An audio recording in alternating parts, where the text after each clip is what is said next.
When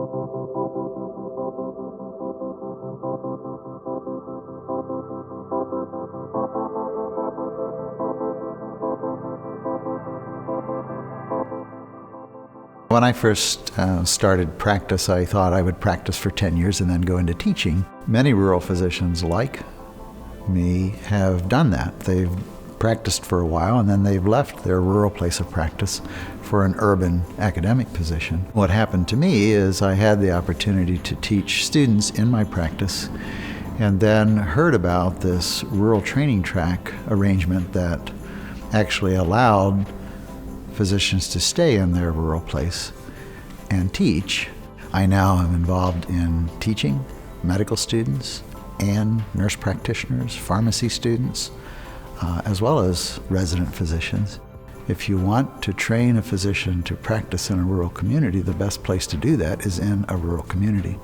So much of medical education is focused on the content, and the context is equally important. Much better to learn French in France than to simply study it at an American university. When I try to describe to students our purpose as a residency program, I say our purpose is to train adaptable generalists because they're so needed.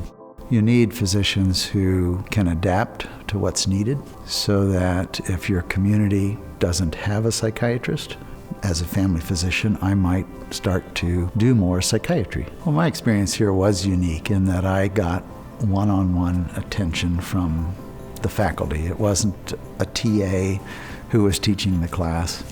You know, it was someone like Dr. Suter with years of experience. Even more than integration of faith into my area of study is integration of all of my being, rather than thinking about it in segmented ways. This is my work. This is my life.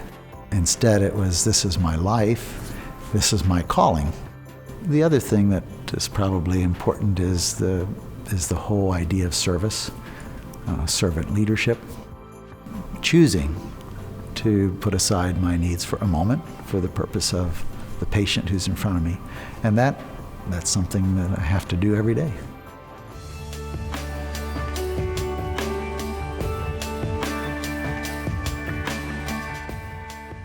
I've come to understand that you have to have a facility that's attractive to get students to even come. Once they're here, what's important is the program and the people and those sorts of things, but the facilities sometimes are a barrier. And we wouldn't want anyone to stay away from EMU because they got the wrong impression, that because our building was old, that somehow we were out of date.